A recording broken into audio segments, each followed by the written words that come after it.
Welcome, ladies and gentlemen, girls and boys, to today's stream where we are going to continue from yesterday's conversation, where we originally set out to talk about how to escape the Matrix. We actually ended up spending more time discussing how the Matrix came about, what that exactly means in modern terms. So we figured we will go ahead and just pick up where we left off with today's conversation in terms of how we each went about or are going about escaping the Matrix. So, without further ado, we can go ahead and get started, guys. If you haven't done so, please do me a favor, like the video, subscribe to the channel, ring the notification bell, enable all notifications for this channel. Otherwise, you will not get my content recommended to you. Leave any comments down below if you'd like to continue the conversation. If you have any questions you'd like to answer, anyone in the live chat, you can go ahead and jump on in there, ask us any questions you might have, and then there's a link pinned to the top if you want to come up on stage and share your experience or have any questions for us. And if you're getting value out of this and know anyone else who might enjoy this type of content, well, feel free to recommend us. Go ahead and give a friendly share, and that would certainly be appreciated. That being said, let's kick it off. So how are you guys doing today? Enjoying your Matrix-free life, living on your own terms? Yeah, man, of course. There you go. Just had a happy Friday with the baseball betting, so killing it.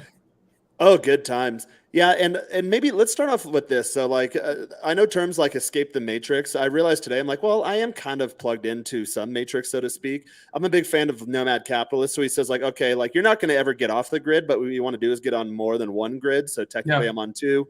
I like Caleb Jones a lot. He has like the 5 flags strategy. I have 2 flags in the next maybe year, 2 years, 3 years or so. I'll eventually get to that point. But in terms of escaping the matrix, I define it as really, and it's kind of in the same vein. I had someone ask me earlier, like, hey, like what's an alpha male? I'm like, really? Like, I don't even know the answer to that. Really, it's just, are you living your own life on your own terms? You answer to no one. You have absolute freedom, and you're unabashed about it. Really, you could give a care less what people think about what you're doing. So for me, I equate that to just ultimate freedom, which, yeah, technically, for example, I live in Mexico City, so I'm still living, I guess, in the Mexican matrix, but I am considerably more free than I have ever been in the past. I don't know why once I go live, everyone tries to start calling me. I use my cell phone as a camera. So that being said, yep, still technically kind of plugged in. I have corporate potential clients that have been calling me today, which is good. It's weird how when you work for yourself, there's kind of cycles like that. You'll have lean weeks or months. You're like, oh my God, like, am I going to make it? Oh, what am I going to do? I've got a nice reserve fund or a nice reserve, little stockpile of cash in the bank that allows me some runway. So when those lean times do happen, which are inevitable when you work for yourself, especially when you're getting started off, then that way I don't freak out or lose my bearing or wonder like, oh my God. Or when you get in those situations, if you don't have a reserve fund or if you don't have some sort of runway that you've created for yourself, you're like, oh no.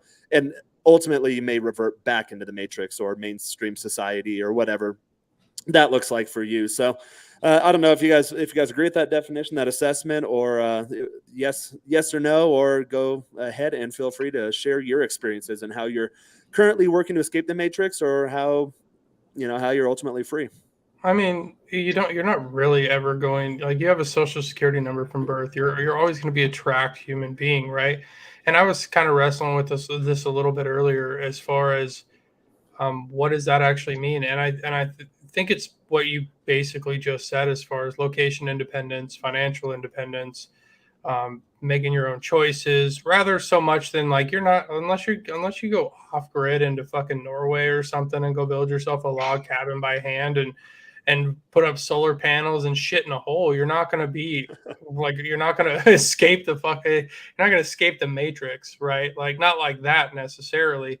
And whoever you were just talking about, Andrew Tate said that too. He was talking about how you turn your phone off and it still tracks you, like that kind of thing, because the batteries, you can't take out of them anymore.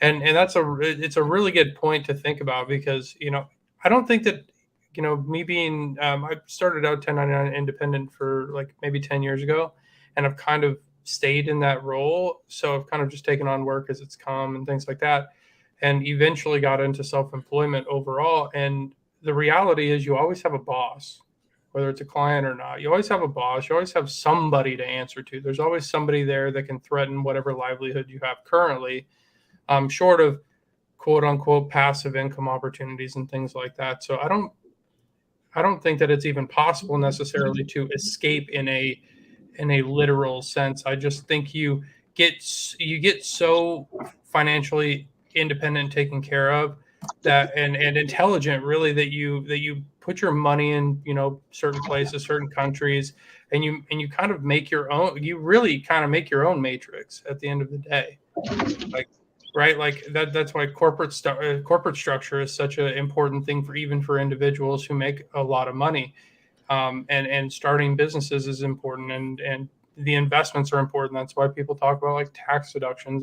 There's certain things that you can do for tax deductions and things like that that will help you manage your own matrix better. But I don't think that there's ever necessarily getting out of it. That's a fucking pipe dream. Lee, what say Right. you? So yeah, I'd like to, and I'm glad, Steve, that you brought up the financial aspect of this, because there's many different aspects as far as I can see. There's relationship related matrix. Society's comforting lies that we've been taught since Disney movies and all this stuff.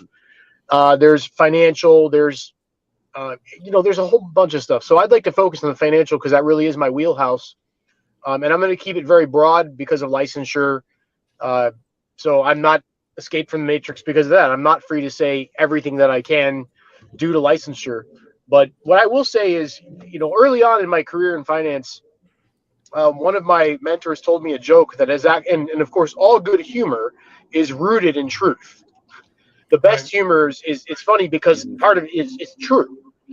So he said, you really want to know the secret on how to get wealthy, how to build generational wealth, how to get FU money, etc.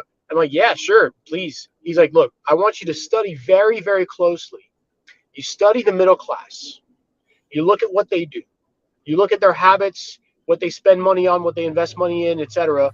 When they invest money, when they take money out, look at everything the middle class does and do the exact opposite, and you will be incredibly wealthy. So as far as escaping the financial matrix, it's funny because it's true. I'll give you a few examples if you don't mind. So the middle Yeah, go class, for they it. finance or they lease, they finance or they lease cars. Now, I'm not talking about if you're independently wealthy and you're using it as a tax write-off. No, no, no. I'm talking about most people that have, W-2, W-2 employment, or they're solopreneurs just barely making it. They lease a car. Well, I paid for my car cash. I didn't want to have a lease. It's a Right. horrible financial investment. Again, unless you are uber wealthy or a big time business owner, you can use it as a tax write-off, etc. Because you never get rid of the payment. Most middle class, they'll invest in real estate when the market is what? Hot. Right. Well, that's why are we to be buying high and then they sell low in a foreclosure or a short sale? Most middle class will be excited in investing in the stock market or the equities, bonds market when it's high, when it's doing well, when the time to invest in that, if you're going to try to time the market, was probably 6 months to a year, maybe 2 years ago. So escaping the financial matrix, I would say, and again, I'm limiting it to finance. My bottom line point is what we've been taught by our teachers in school, who are largely broke. What we've been taught by, many of us taught by our parents who have W-2 jobs. Do the opposite of them, and you'll be fine. Long term, you're going to build wealth. You're going to eliminate debt or bad debt. Credit card debt, student loan, things like that. Oh, we're all taught what? Go to school, get good grades, go to college, take out I did it. loans, get a degree, get a master's. All we're taught that, but it's look, I got a master's degree. I'm not even using it in my current field. So Right. I learned all everything those on the job. lies that we're taught,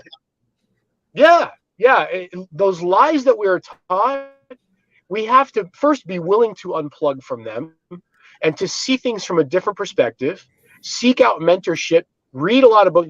You listen to Rich's entrepreneurs course. I don't know if you guys are enrolled in that or familiar. I'm sure you're I familiar am. with it. Yeah, I'm I in there. enrolled in it because I believe in investing in myself. And you listen to all the books that he references. Hey, check out this book. Look at this book by this author and this and that. And he's got his recommended reading list. Most people are not going to put in the effort into investing in themselves and learning. So right there, That's the key to escaping the matrix, is reading good materials and implementing them into our lives. So that's what I got so far, but I'd love to see what you guys think. It's actually And go I'll ahead. say, and consuming good content, like, subscribe, share, fire up the chat. Yes, It's yes. really interesting. It's really interesting you put it that way, because the way that I'm on this new pursuit in sports betting, right? 99.9% of people don't make money at it. That's why I'm interested in it, because the 1% that make money at it are fucking savages. So I'm like going through, listening to the savages. I treat the sports market like the financial market, right? As far as over under positioning, contracts, guys moving around, new teams, projections, futures, whatever you want to call it. And that's how I'm seeing it now, because, and I was interested in it specifically because nobody makes money at it. That means that 99.9% of the people that are in the market are in it to entertain themselves. Same with the day trading, same with even real estate. Like 90+% of people don't make money at real estate. They'll go and they'll buy a fucking fixer house, right? And they'll put $30,000 into it, and they won't do any research on the house and what it's actually going to be worth. There are people that literally will spend $100,000 that don't have any clue why or how they're spending their 100,000 or an exit strategy out of that $100,000. It is unbelievable. And I'm not saying go and start sports betting. That's don't if you don't, especially if you don't like sports, don't do that. But it's just 1% or less than 1% of people are successful. When I find something that less than 1% of people are successful at, I want to learn it, because I know that when you do find the successful people, they are ridiculously successful at it, which is really, really interesting to me. Yeah, and it's an interesting That's a thing to good note point. too, of escaping the matrix. I think at some point in this show, let's go around and kind of share our stories and how it seems like most of us here on this panel, to a degree, fell into societal norms at some point. I know I did. Oh yeah. I was a fantastic student, went to college, got the master's degree, got the corporate job, rose to the ranks very, very quickly. And then at one point found myself stuck in a situation like, all right, well, I'm technically living the dream as it was defined by someone else. Right. Penthouse condo in California, driving the Porsche, and then eventually I lived on the beach and had a real good time doing that. But looking at my dollars in versus dollars out every month, I'm like, okay, well, I'm making the good corporate salary. I have a prestigious position at a firm that eventually sold iCapital for a ton of money. And like, okay, well, I'm doing everything right. Steve, you know, for a while I was married. That ended up being a disaster. And Oh yeah. at one Always point, is. at one point I stepped back and I was like, well, like I'm doing everything right, but I'm still not happy. What the hell is going on here? And then I realized it was kind of like a aha light bulb moment, in the sense that I'm not living life on my terms. I'm just kind of on autopilot. I'm set about, or I'm currently on the course that was defined for me, and I'm doing well, playing by the rules that were set out for me. But it's just not working for me. So then you had to go through that like introspective process, that self-examination process. Like, all right, well, what do I really want out of life? I think at that time I hired a business coach, and we went through some activities in terms of, and guys, like I do one-on-one consulting too. It's like a lot of like, usually you only need like a phone call or two, because I'm not like a psychologist. I'm not gonna keep you 150 an hour for the next 6 months. yeah, year and a half, and you still haven't solved your problems. It's more like, all right, we're going to put together a framework. We're just going to kind of get your bearings straight, define what success looks like for you, and then send you on your merry little way. But I was at the point in California, I was like, all right, I always wanted to live the California dream, but the further ahead I get in my career, it seems like the harder it is to continue getting ahead. So I went really radical. I went the minimalism route, sold all my stuff, liquidated everything, put a bunch of cash in the bank, went and lived in Central America for a bit. Worked a contract where I made like no money, but after that experience, now I'm in high demand in the corporate consulting world, because I went to El Salvador and built an entire outsourced team. Like, who the hell does that? Well, I do it, and I did it very successfully. So now I'm based in Mexico City. In terms of, I know even terms like escape the matrix, that's often defined by other people. Andrew Tate being a big name out there. Like, okay, well, it's a lot of people understand that to mean, okay, well, you have to leave the United States, or you have to leave your country of origin. You have to be ridiculously independently wealthy. You have to have all these girls or hoes that are working for you. But that's still someone else's definition. So the reason I like the fact we have a diverse panel here, Steve, you're living well in the U.S. Lee, you're living well in the U.S. I Yeah. left. I left the U.S. because politically I didn't really like where it was going, but I've always lived in kind of liberal areas too, to be honest. So I'm sure if I went somewhere rural, I could do that. But I grew up in a rural area, and as much as I love the culture, as much as I love my family, my friends, the people there, like it's just kind of a slower pace of life, and I'm a little bit wired. I like movement, so I've always kind of lived in a bigger city. The reason I came to Mexico City is I went to college down here, had a fantastic time, felt like I was a celebrity the entire time. And for me, after having been in the corporate world for so long, having lived in the U.S. for so long, following my late teens, early 20s, like, okay, well, I want to go back abroad again. Where do I go? Well, Mexico is the logical conclusion because I've already done this before. It's for me, it was not a big move to sell all my stuff and move to Mexico. I've already done it, so that was kind of like my starting off point. So my definition of escaping the matrix, so to speak, which is really just living life on your own terms and having systems and structures in your life to where you can be independent. Well, that might look differently from someone else's definition of the matrix. Yeah.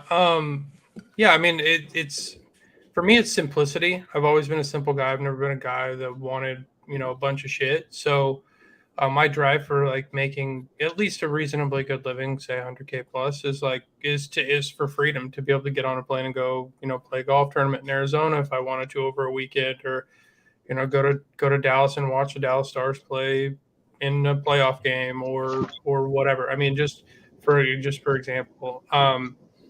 So I don't my depth, like I just never wanted to wake up and miss my alarm clock and lose my livelihood because I decided to sleep in 30 more minutes.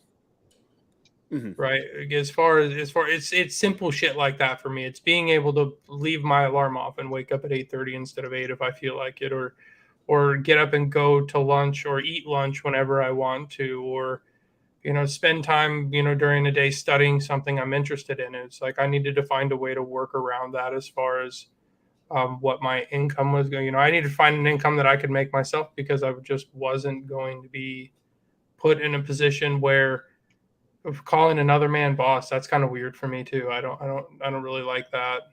I did it a couple of times, but it's been so long since I did it, at least in a serious manner, that I don't think I could ever go back. And that's a pretty interesting feeling because we talked about salaries and being able to cover our bills. And, when you have a down month, you think, oh shit, maybe I got to go look at more traditional means of earning money.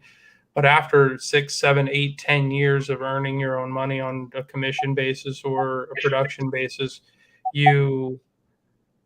it's just a muscle. Like you just get up and I think I'm kind of going off of the point that I was getting on, but you just kind of get up and make money, right? You just get up and do whatever you need to do to make money. It's not even, you don't even think about it as I'm making money. You're just going about your day, and whatever you're doing during your day, you end up with more money than when you started. And I think that's where once it becomes subconscious, that's when you kind of become really powerful, because if you don't make money one day, it's really odd to you. Like whether it's $10, $200, $500, whatever your minimum day is, whatever your minimum is for that day, you just kind of seek it out. It's very passive on that front, and you're always 24 hours a day, 7 days a week, looking for opportunities to grow that into something more, right? Where your baseline goes from 250 to 300 or whatever it is, and I think that started happening about year 3. I want to say year 1 and 2 is pretty scared. I mean, going into business for myself, and it wasn't like I was worried month to month necessarily about having money, but I was really scared of not having money or having like a down month, like real bad. Oh, I had a down month. It's not fun. But then today, all of a sudden, out of nowhere, phone starts blowing up. Just call after call. I'm like, all right, well, I'm going to be really busy this summer, apparently. Yeah, it's like feast or famine. Like the peaks and the valleys, ups and downs. I went 45 days and made like $2,300 in that 45 days. Thank God I had some money, right? It wasn't even a lot at one point. And then the following 4 days, I made $7,000. There you It's like, go. And I wanna but talk about here's the thing. Here's the thing. During those first 45 days, it's not like you were sitting on your ass, right. Yep. right? You were investing, and then the payoff comes later. It's just Yeah, like 100%. working out or eating right. Like we eat right for a week and we go to the gym for a week and we're like, oh crap, I haven't lost any weight. Maybe even I gained weight on the scale, and I'm not fitting into the. Listen, you gotta. It's an investment. You got to trust the Every process. single day. You wake up every single Listen, day and on that note, gents, I hate to bug out, but I'm here to pick up my daughter. I have her this weekend. I'm going to tune back in, but just to watch while I have her, okay? awesome. All right, sounds good. Yeah, It's always a pleasure having you.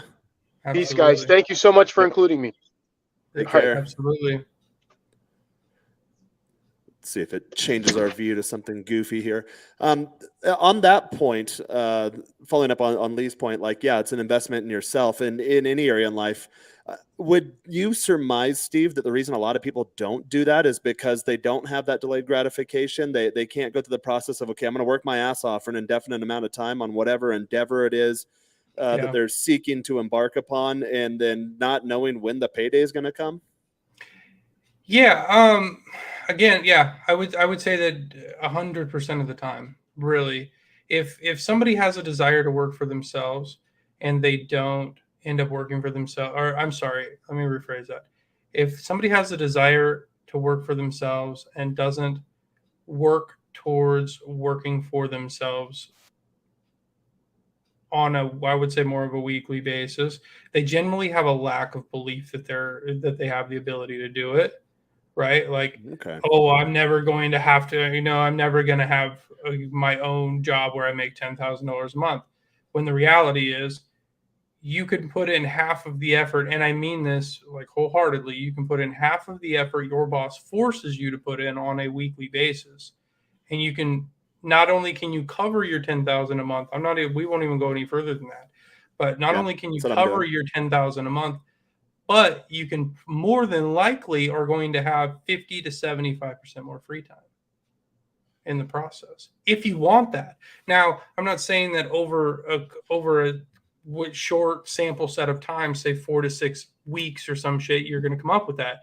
You're going to start out having to work your 40-hour week and then having to come home and spend 3 hours on your grind, whatever that is, and it's going to be $1,500. You're going to start with $500 a month or $100 a month, and then you're going to go up to $500 a month all of a sudden, and then you're going to put in 2 or 3 or 4, maybe even months worth of work, and then all of a sudden it's 2,000, and then put in another 3 months, and then all of a sudden you're making 5,000 because you put in all that work, and it's finally coming around.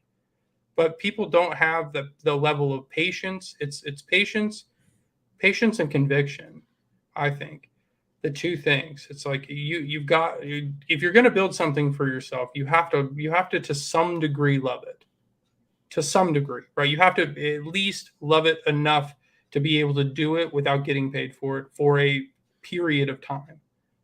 And putting limits on the time is a good thing, I think, because it gives you a goal to shoot for as far as what your income is going to be and what you're actually going to be able to accomplish. Like, it's just giving you a target, right? Say $1,500 your first month, which is not with the way that the way we work now. $1,500 in 1 month online in your first month is completely attainable if you're in the right vehicle. But I just don't think people have the patience to to ride it out if it does take 2 or 3 months to make the money that they need. The first target, right? Because what if your target was 1,500 and you made 850 in your first month? You just made $850 a month doing your own thing. So that's just proof is what it is. And then, okay, well, maybe you need to maintain your effort and continue doing what you're doing, or maybe you need to double your effort, right? And then if you need to double your effort to dial it into 1,500 or 2,000 or whatever your new goal is, then you do that.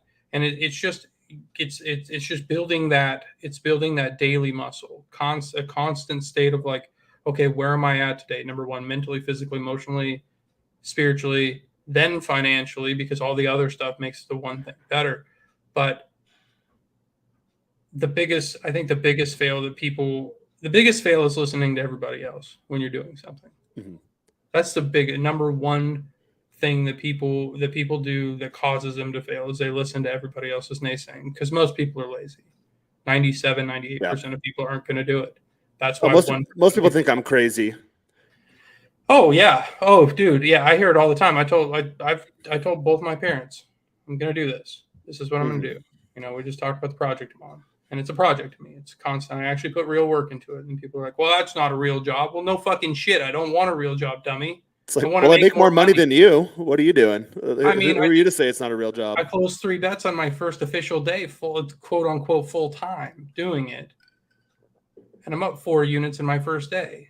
So I'm not saying that that's going to continue and I'm this cocky new fucking millionaire sports bettor by any stretch, but like I saw a win, whether the win was $15 or $1,500. I saw a win, and now I know that I can do it if I put the work in and do it. And Yeah. that's that first knob that people got. You got to turn the heat up and actually be serious about something if you want to do it for a living. And you made a couple good points, like the sports gambling thing. Like you've always been good at that stuff. You've always had an eye for that stuff. You've always liked that. For me, like I've never really been drawn to that too much. Even when it comes to investing, I'm more of like a systems and structures person. And then like you mentioned the discipline muscle, I have that too. So just make sure that there's a plan, there's an objective, there's something that's measurable, and then just get in the habit, train that discipline muscle to like, okay, well, here's what I need every month. Anything above that, then it just goes into investments, and then it just kind of takes care of itself. But you touched on a couple topics that I liked. One being that you have to have that internal core belief. So a lot of people, I think, don't do it because they have that voice inside that says like, oh, you can't do it. Or you hear this all the time, like in the dating world. Oh, it's because of my height or my race or my skin color or my occupation or my lack of this. And those are just excuses. Another one that you touched upon was that, yeah, you need to have an idea of where you're going, like a crystal clear vision. Now that might deviate as you start getting going, but you need to at least be heading in the general direction. And I always like the saying, I don't know if I heard it somewhere, if I made it up, but if you don't know where you're going, then how the hell do you know when you're going to get there? And that's something that a lot of people in these self-development spaces, I think they don't talk about enough or as much as they should, in the sense that, okay, well, what do you do when you are successful? Because I've had that in areas of my life where, okay, I'm going to will myself to do this. I have this firm vision in my head of what success looks like for me. And then you get there and there's a whole new set of challenges. You're like, oh no one prepared me for success. Level 7. What do I do now? Yeah. Yeah, absolutely. What happens when all of a sudden I don't have problems being motivated in the gym? What happens when I don't have problems in my dating life? You get bigger, better problems. That's exactly it. Yeah. When you level up, you get better problems. Like, oh, I can live anywhere in the world. Shit, where do I want to live? That's a much better problem to have than like, oh, I can't afford my rent. And I don't have any income on the horizon. What am I going to do? Yeah. Oh, no. Sure. And it's really like, and that's where the little victories comes in, right? Like you're just constantly reaffirming yourself, like every day, like just and really, I think that your bigger problems become if you're constantly active and chasing whatever you're chasing. If you're in there daily grinding it out, you don't even in a lot of ways, you wake up one day. We talked about this the other day. You wake up one day and go, holy fuck, I'm dealing with real issues now. I'm dealing with real problems. Like you woke up one day and you're like, fuck, I'm making 15,000 or whatever dollars a month, and I just played guitar and smoked some weed and hung out online and, did a little computer work and then went to the gym, or the opposite, I guess. And you just did it. And it just becomes, but the success part, it's daily reaffirming action and getting, and just putting your earmuffs on when it comes to people, because people will be I'm so happy I spend so much time alone sometimes, because I'm telling myself stories constantly. And it's not that I don't have a doubt, right? It's not that we don't have a doubt that we can do this shit. I wake up every day and I'm like, okay, did you lose any weight? Did you do that? Oh man, you're a fatty today. You didn't lose any weight yesterday. Okay, well, we're going to go for a walk and go do that. And then we're going to fast all day so we make sure we lose weight for tomorrow. And then it's just like you put things into compartments like that. I'm just using that because that's an active thing in my life right now. You put things into compartments and you're like, well, I'm not happy because I didn't achieve that today, that I didn't drop 0.1 pounds on the scale or point whatever the fucking goal is for the day, right? And it's the same with money. If you don't make money on a Tuesday, you have to reaffirm yourself that your effort will eventually be that whatever you're doing will eventually come to fruition. And sometimes we wake up, you and I both, everybody who's ever been successful ever, is this the last dollar am I ever going to make for myself? Yep. That All the happens all the fucking damn time. time. But that's that muscle you have to build that in the back of your brain where you're like, whether I believe in it or not, I'm going to fucking do it. Period. You have to overcome that noise too. Like the last couple of weeks, I think it was largely related to like the lack of financial assuredness in the sense that like I've got, like I said, I give myself like a year and a half runway. So that allows me freedom and flexibility to do things that I need to do and to figure things Right. out. And like, I trust myself to know that like, I don't spend a year and a half trying to figure something out. It's usually 90 days or less where I get to where I want to go. And I do that Mm-hmm. quickly. And again, it's part of building that discipline muscle. That's why I go to the gym every day, because that it reaffirms that disciplinary nature that you have instilled inside yourself. And when you get that area of your life right, it falls into other areas of life, or it spills into other areas of your life. So even yesterday, I woke up kind of like, all right, well, yeah, I don't really feel like doing much today. Forced myself to go to the gym, had a nice intense workout. Did the same thing today. Well, now there's a couple of days of that you string together. I'm like, all right, well, I'm feeling pretty good. And then all Right. of a sudden, it's like the universe listens to you. All of a sudden, I woke up today and just phone blowing up, emails coming in. I'm like, all right, looks like I'm going to have some new clients that I'll be onboarding here pretty soon. You know, I do Yeah, absolutely. spend time and focus and energy on the channel and the brand and creating new digital products. But in the meantime, like, all right, well, if I can get like a cush contract that I can execute in 30, 60, 90 days, then that'll put more money in my pocket to where I can put towards the channel. So when it comes to goal setting, like, it is really easy. I'm victim of it too. It's really you're your own worst enemy a lot of times. On the day-to-day basis, we're like, all right, did I push the needle forward today? Like, I worked all day. I put in a valiant effort, but and sometimes I fall into this habit too. Like, I'll click to my tabs, like, oh, did I get a new payment today? Did I get a new deposit? Did I get a message from this person? Did someone respond to this email? And sometimes days or weeks will go by where nothing's going on, and then all of a sudden the universe aligns, and it's just like boom, like all of your effort where you weren't seeing results, it just comes at once. And I've learned from a very young age that that's the way my life works, and I think for a lot of people that's kind of how it works. So what I do, and it's really hard to overcome this innate urge, is rather than tracking day to day, is like I still take data points or checkpoints day to day, but I analyze over the longer term. So like, okay, maybe I didn't make any money for the last couple of weeks, but year over year, there's a nice progression. Month over month, still it's trending. It's all trending positive in every area of my life, and that's kind of what I look for. Kind of like we did a weight loss or fat loss or fitness stream the other day, and I showed like, what does weight loss really look like? I tracked that on the diet I'm on. If I stick to it perfectly, well, there's a nice linear trend line. Well, that's not what it looks like. It's ups and downs and all around. But Absolutely. if you take the trend line of what your actual day-to-day looks like, I saw that like, okay, well, usually, and this happens in any area of my life, usually I'm ahead of the curve. I'm usually way ahead of my goal set, but it's really easy to fall into oh, well, I should weigh 200 pounds today, but I weigh 206 pounds today. But 7 days from now, I'll weigh 196 pounds when the trend line says I should be 198. So what you want to do is look at the data set or the aggregate over a longer period of time, and then just look at that. Like, I had a couple of weeks where I was just like, God, like, is this even worth it? What am I doing? But at the end of this year, then I'll analyze month by month over the year, and it'll look pretty nice. And I know I'm confident of that because I'm a nerd and I track everything. I've done that before in any area of my life, and that's what it looks like.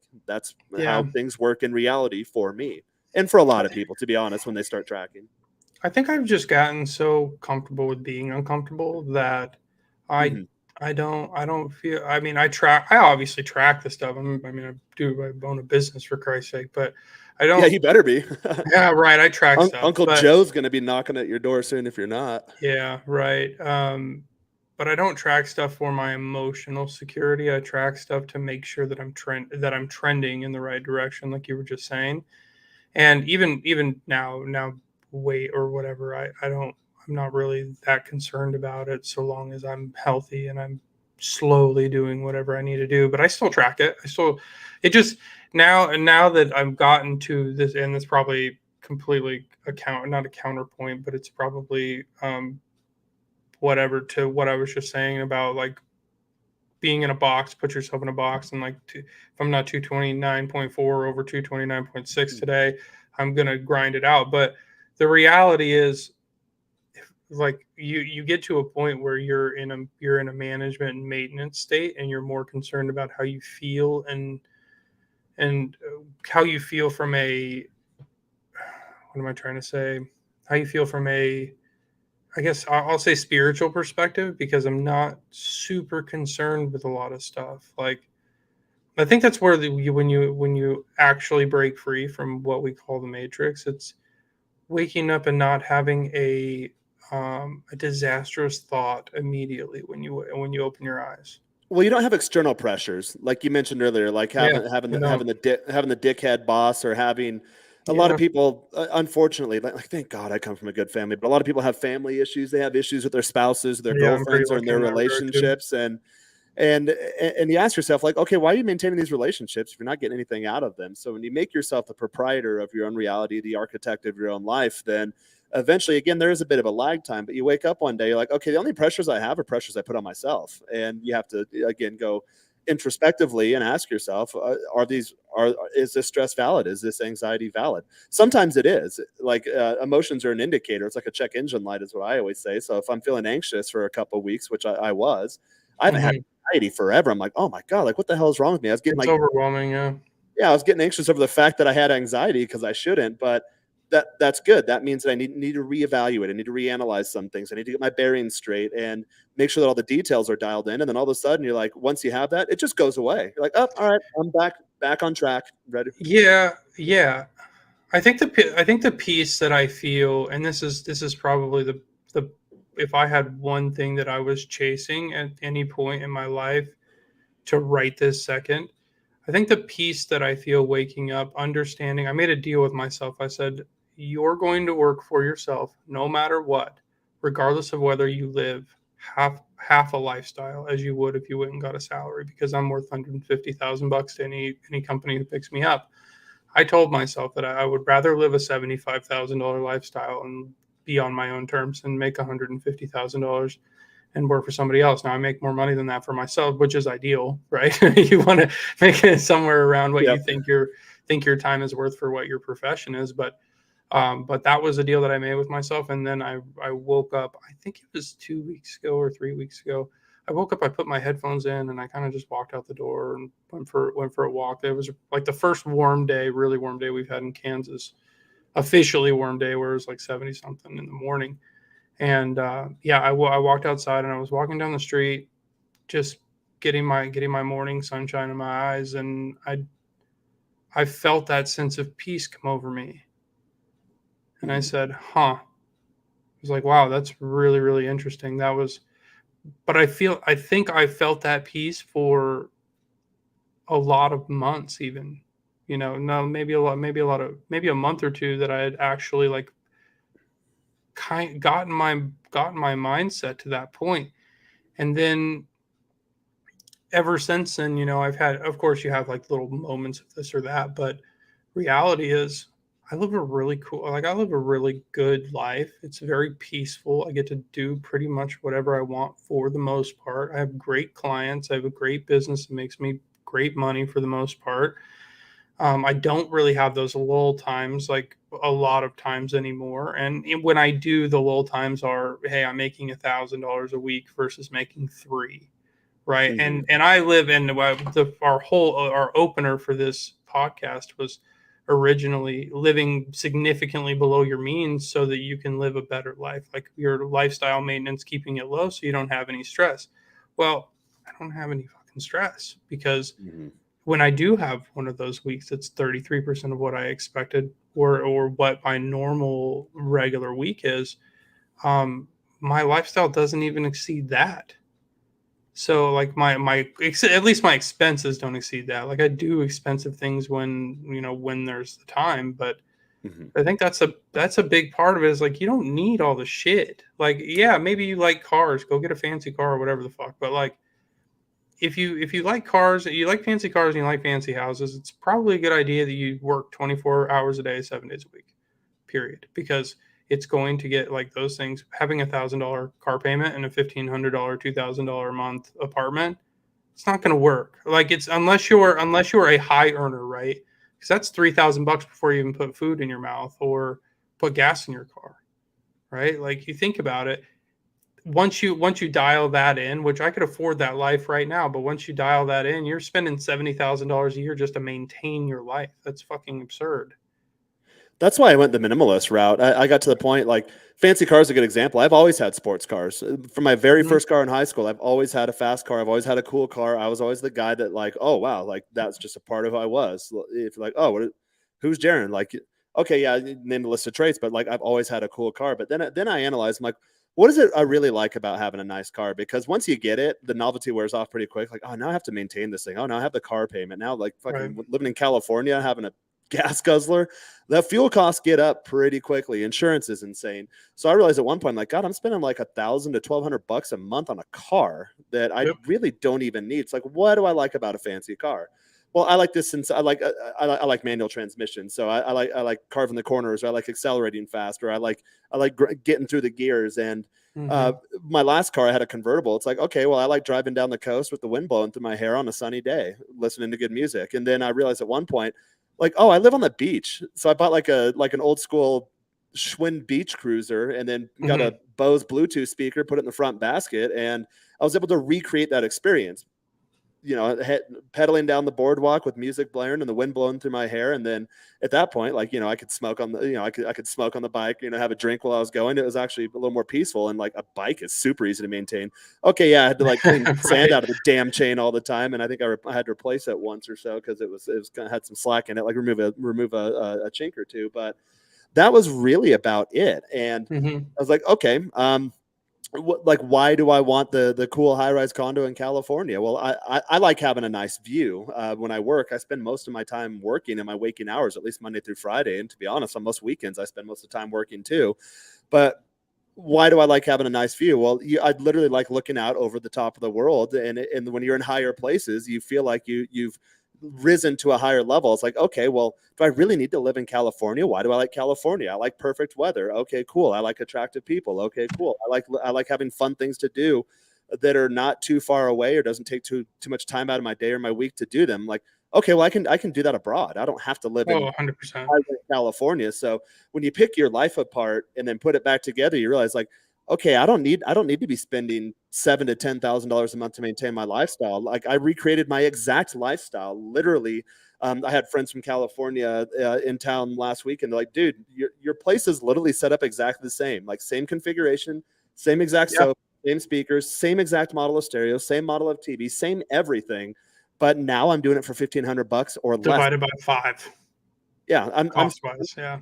spending 20% of what I spent in California to live the exact same lifestyle. Yeah, I don't have the fast car anymore, but when I go to the US, I just go on Turo and I rent an exotic sports car.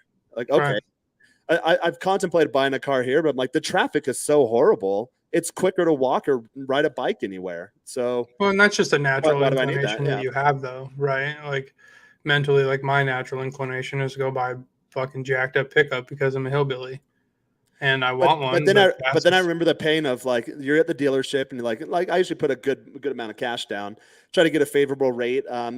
Come with my own financing. Usually, if the dealer can match it or beat it, then I'll do dealer financing, so we both win. Like, I Right. realize they make money on the points they tack onto that deal. That's cool. That's fine. Totally get it. I don't bitch about that stuff. But then it's like, once that first month goes by or the 2 months go by, and then that novelty wears off, and you're like, God damn it! Now I have this car payment. And then Yep. you go to the amortization table and you run the calculations, like, oh, okay, over the length of this term loan, I'm going to You're gonna pay be back considerably more than the sticker price. And then you get that anxiety, like, why'd I agree to this? Because why it just cash cars are becomes, so powerful. Yeah. oh, exactly. Yeah. My last couple of cars have been cash cars, actually, but coming out of college, fell into the matrix, kind of like, ooh, I think my first job out of college, I had a job that paid me like $52,000, and I financed a car for $26,000. That's a stupid idea. You don't finance Yeah. cars that That's are not smart. half as much as your annual income. I think the last car I got in California, I did do the thing, like, I'd always pay ahead on the term loans and then roll the equity forward. And then as I rolled the equity forward, I found better deals. So I got to the point in my last couple of cars, I didn't have to finance them. I just put cash down on the table, walked out with the car, and then you sell the car. Thank God cars, cars like Porsches, for example, like, a lot of times they appreciate. So I'm like, okay, I think with mine I ended up breaking even, but like, all right, I just got free You fun just got one for entertainment free. for the Yeah. last 3 years. Yep. So I was Yeah. able to recreate that sensation. Like, Why do I like fast cars? Okay, well, I identified that, recreated that sensation. And then eventually once I sold that last car, like I said here, like every now and then Facebook will put those ads in front of me, like Facebook Market, like, oh, this car available. I'm like, God, I've got enough cash in the bank. I can afford that. But no, that's going to deviate from my plan. From your actual I'm much plan, more yeah. comfortable knowing that I have a year and a half of runway that, like you said, I know myself well enough. You do have those days like, oh my God, am I ever going to make another dollar again? Yep. Well, even if I don't, I can live consistently, like doing exactly what I do day to day for the next year and a half. And again, tracking my life, I know for a fact that I'm not going to go a year and a half without making money. It's Right. like Well, that's 30 days at most. And then over the long term, again, it offsets. So this month has right. been kind of lean for me, but we still got 10 days left and I'm getting some phone calls. I'll have some receivables coming in like May, June time frame. But by the end of this year, I'm going to be exactly where I want to be. Exactly. And that's and my work is primarily seasonal. So not seasonal as far as like I don't stop completely making money, but the realistic drop in income is for me is three to $1,000 a week over for like 5 months, and then like there's a few months in there where I'll make 7 or 6 or whatever $1,000 a week. So like for me, it's a matter of money management, versus just acting like a fucking idiot, which I tend to do. Like I like spending money. I like going out and spending money. I have really bad expensive habits sometimes. I And so I spend on just have, experiences. So now yeah, like I'm not spending $1,200 a month. So I go to nice restaurants a lot, but for here, a nice restaurant for an appetizer, 2 meals, and then 2 drinks per person, usually it's about 120 bucks. Since that's not bad. Yeah. Since I'm getting leaner, we don't order the main dishes anymore. We get like an aperitif for the table, split it, have a couple of cocktails, take some photos for the Instagram, which you guys know in the dating world, like girls love that shit. But it's really the experience, just getting out of the house, because I am working all the time. If I'm not working, I'm working out or playing guitar or sleeping. So I do go out at least once or twice a week and go to a nice restaurant. And then usually once a month, I travel somewhere. If I have to head back to the States for like a top 10% meetup, top 1% meetup. If I have to go to Latin America, I have a lot of expat friends like, hey, just bought a house in Panama. I'm gonna restore it and do like an Airbnb thing. Oh, I've got another house right now. Like, come hang out. Like, all right, I'll do that. Like, I'll probably go to El Salvador this summer. I'll probably go to Panama this summer. I've been to Colombia in a bit. I like Colombia. My brother's moving to Italy, so I'll probably go to Italy at some point. And I'm able to do that because I'm making my minimum is $10,000 a month, but I live on $1,500 expenses. Okay, well that gives me enough of a surplus month by month to where I can do these things. I can invest in experiences rather than being weighted down by like $4,000 rent in California and $1,000 car payment. Oh, and by the way, when you make over a certain amount in California, you're paying like 50% in taxes. Well, when you live abroad for 330 days plus as an American citizen, you don't pay taxes on your first 120K of income. So it's like, for me, I calculated that like that's equivalent to me making $200,000 to $10,000 in California, which with that type of role comes considerably more responsibility and stress for Pressure, me. I'm like, okay, stress, and, I can take like I can bring on a corporate client for like scope of work that's equivalent to like a mid-level manager, which I achieved that 10 years ago in my career, and not lose sleep over it. It's literally shit I can do in my sleep. I can knock that work out in 2-3 hours every day and still have my afternoons free to do the live streams, to go to the gym, to play guitar, to go out and have nice dinners. Yeah. And I'm able to do that. That's actually a very, very good point. I think people think that working hard, like legitimately working hard, is an admirable trait, but I don't necessarily. I think if you have the capability of working hard, because that's all do. Still weird to me, like not being stressed out, weird, like waking up, like I can wake up whenever I want. Like I have my self-imposed schedule, I have my self-imposed discipline, but I have no external factors. I can wake up whenever I want. If I don't want to work today, and sometimes there's days like that, like shit, I just don't feel like it. I've done it Tuesday afternoon. I'm like, fuck this. My last couple of weeks, my Mondays have felt like Sundays, but I've been working on Saturdays and Sundays, so it's like, all right, I just don't feel like doing anything on Monday. Come Tuesday, I'm like, oh, you piece of shit, you lazy son of a bitch. And then you get going and you're right back on track. But for me, that's still a weird feeling, because I was so good in school. I was so good in the corporate world. I was so good at falling into other people's structures and winning that somebody lied to you and you bought it for 10 years. Yeah. And but now that I wake up, I'm like, all right, I'm living on my own terms, but it's still, you get really accustomed to having that, like, oh, okay, 9 to 5, I need to be working, but some days I start Discipline and late, some structure. days I start Yeah. early, some days I don't work at all. Yeah. Other times I'll go 3 days and barely sleep because I'm on to something new and got to get this done, got to get this done. I'll give you a perfect example for me. This morning was big, like this is great. I used to feel like that, and sometimes every once in a while, my girl will walk in the door and she'll look like she worked. She fought a grizzly bear all day. Like worked her dick off, right? And I will I've worked like I work, right? It's not that I don't, but I have all the energy in the world, and she's mentally taxed and tired and whatever. And sometimes I wonder if our significant others, parents, whatever, understand that you don't like. How am I trying to say this?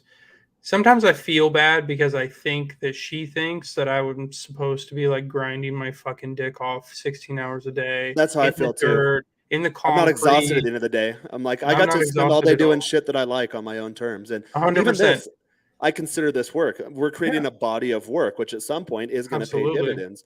At night, like when I smoke a spliff and play guitar, people are like, "Oh, you're screwing off." I'm like, "No," because if I go a few days without playing music, I get down. Like I just don't feel on.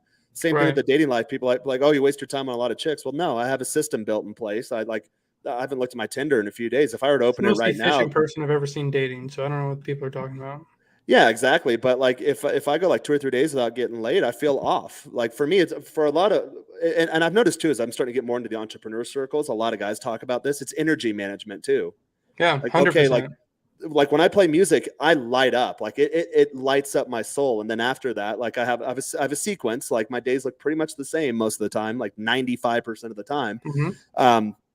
So I'll play guitar for an hour. Usually I'll serenade, one of these lovely Latinas down here. And then afterwards, it lights my soul up. Like I always say that sound or music is the personification of the human spirit.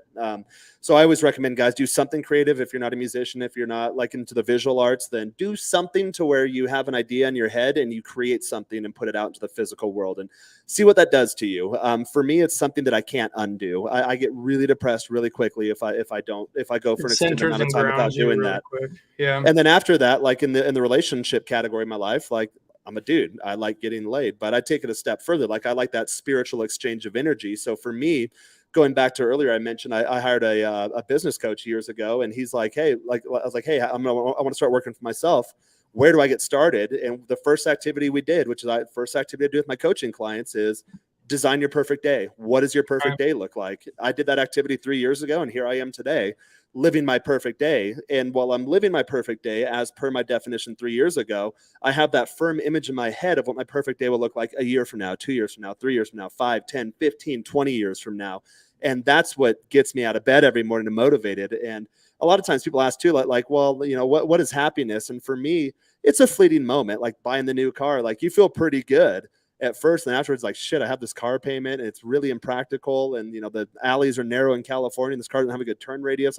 Like I've got 426 or 500 horsepower under my heels, and I'm stuck in traffic in LA all day. Like this sucks, but Yeah.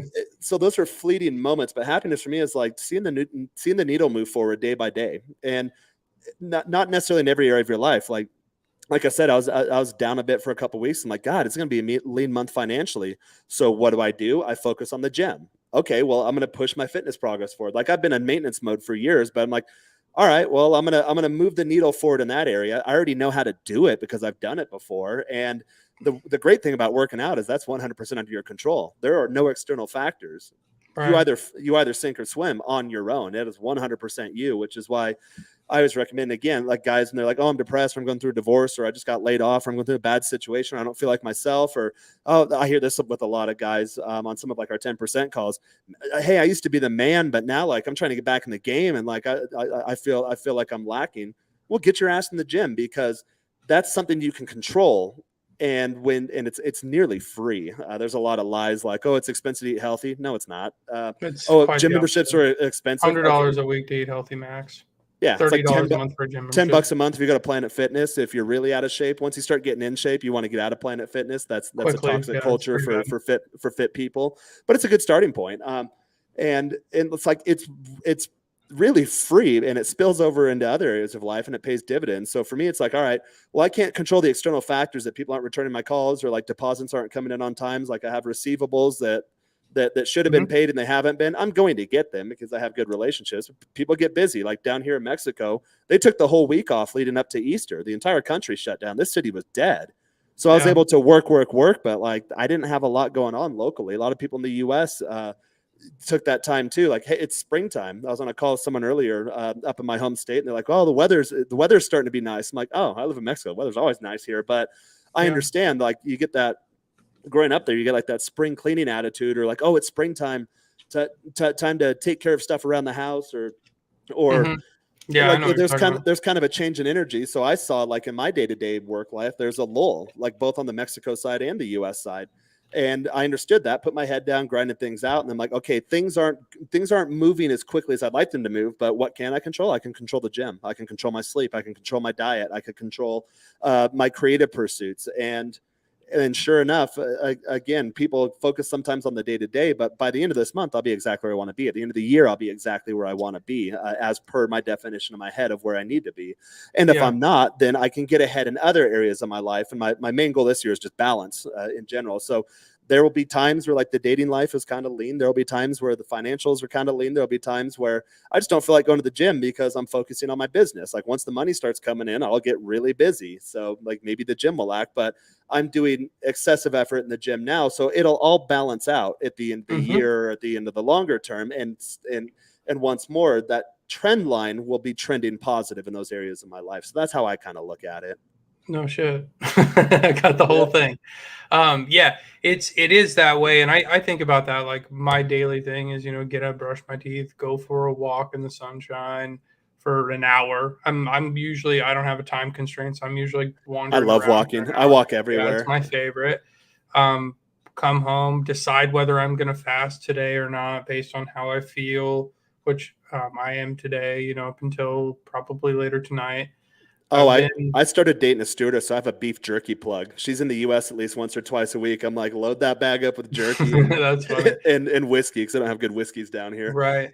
And then I come home and sit down at 10 or 11, probably at some point, sometime before noon, depending on when the first baseball game starts. I look and see if there's any inefficiencies in the market, and I'll play it, and I'll spend about 2 hours digging around on that, and then start my other work, or do my other work first. Doesn't really matter. And then at the end of the day, I'll watch sports or go to the gym, or both. I mean, and eat and hang out with my girl and shit like that. And that's pretty much, like, if I just wrap my day up into 5 sentences, that's it. It's like, for me, it was like, I wanted to, at the beginning of the year, I said, I want to keep it as simple as humanly possible. If I can make it more simple, I'll keep it even more simple. And that means the diet, like 90% of my diet's ground beef and eggs. 90%. Yep. I sometimes throw chicken in there, whatever. I eat That's the it. same 5 meals, like literally day over day. 95% of the time. Every once in a while, I'll throw like a Texas Roadhouse in there and go get some rolls and do whatever the fuck. But Well, like, in general, my days look the same. I get comments, yeah, guys, like, oh, you went to this concert and then you're going here, now you're going there. Oh, you need to get your shit together. I was like, well, no, you're just seeing the highlight reel of my life. Like, the day to day is kind of boring. it's For not me, the it's other fun 98% because of it's the work way I you put in. structured it. Exactly. 100%. And that's why, like, if I want to pick up and go play a round of golf at 2 p.m. on a fucking Wednesday, I'm gonna do it, right? But I have other pursuits and shit right now, and even though I really, really enjoy that, I'm not going there. And that's only because I have something else that's more important to me that I'm doing right now. And I never thought I'd say that, but I used to do that, dude. I've been doing pretty much the same thing every day for a decade, or I would say half a decade, because the first 5 years you're going through your guilt trips and scared of not having money and shit like that. But yeah, it is, as far as like life, I think we're getting pretty close to the hour. But like, Yep. I was gonna start wrapping it up. design, like, if I had a last thought, because I know you're gonna ask, figure out what you want to do with your life on a day-to-day basis. Keep it as simple for you as possible, and live your life as close to that ideal life day to day that you possibly can, with obvious variations because of work or exercise or goals or things like that. But knock it down to 5 things, 6 things that you want to do during the day. Prioritize those things 1 to 6 in your head. You don't have to do it on paper because I'm not a fucking weirdo like that. And make sure you accomplish as much of that as you can or as you're comfortable with, as far as whatever. And then go about your fucking business and do whatever you want. Like that's literally that's how you break free from the matrix. Do that. Just do that. Yep. And if you don't know where to start, you need help doing that. Like I mentioned, I hired a business coach years ago to get started on that. I spent gave him like $10,000 for the year. I know a lot of people get weird about that, like oh, coaching or private groups or whatever. Well, depends on the type of person you are. For me, I've gotten monumental value out of it. I was in El Salvador. I think I made like $30,000 that year. Joined like the entrepreneur groups, top 1%, 10% groups. I'm manager of the top 10% group. Hired the business coach, and then that next year, very next year, I 10x my income. So yeah, and that's because when you go through the struggles, you go through this like, oh, what do I do here? Well, there's guys that have already done that. So they can point out your blind spots. They can tell you exactly what to do in terms of like planning your perfect life or structuring your perfect day. Well, I have those activities. So I do offer one-on-one coaching. I'd rather have you guys get in the top 10% group because there's a lot of value in the network of that group. But if you want more individualized attention, I can certainly help you out there too. Follow me on Instagram at Jaron Scott. That top 10% group I refer to, that is a group of like-minded men looking to level up in all areas of love and life by building lives worth living and loving. That is a $9.97 lifetime membership fee we have at this point. We're just shy of 100 people in the group, so come on in and be number 100. But there is a remarkable amount of knowledge in that network. We've had a couple of those guys up on this show. Lee was up on the show. The most, probably like the last 10 guys or so, they're doing better than me financially, but maybe they have troubles in areas of their dating life, or maybe they need to get their fitness in check. So there's different levels that people are at in different areas of life. I belong in a lot of these groups, not just the one I manage, and the value is always in the network of the people. And also you have that degree of anonymity. You can get on these calls, you can go to the meetups, you can kind of spill your guts and know that, everyone is here because we're looking to be the best versions of ourselves. And that's really hard to find a lot of times outside of these types of areas. So again, if you're interested in that, it's the top 10% group. It's an extension of Rich Cooper's brand. I manage that group along with a handful of other admins. So, I mean, there's a breadth of knowledge in there. It's $9.97 lifetime membership. If you do decide to get into more of the entrepreneur groups at some point, then that fee will be forwarded towards that group. And you get considerable discounts on any like coaching services, premium products, meetups, what have you. So definitely a great value there. I'm a member of a lot of these groups. I spend a lot of money on my self-improvement, my self-education. So if you think you're worth it, go ahead, reach out to me at Jaron Scott. If you want to continue being mediocre, or if there's another group that maybe suits your fancy more, definitely don't shy away from those types of things. I know for me personally, I've gotten a ton of value out of it. And I take myself seriously. So I spend a lot of money on myself. And if that's something you're looking to do and you don't know where to get started, go ahead and reach out to me and we'll get you on in there. So that being said, I would like to thank everyone for stopping on by. If you haven't done so, please like the video, subscribe to the channel, ring the notification bell, enable notifications for the channel, leave any comments down below, and then share this content if you get any value out of it and you think someone else that might kind of dig what we're doing here as well. And that being said, we shall bid you all farewell.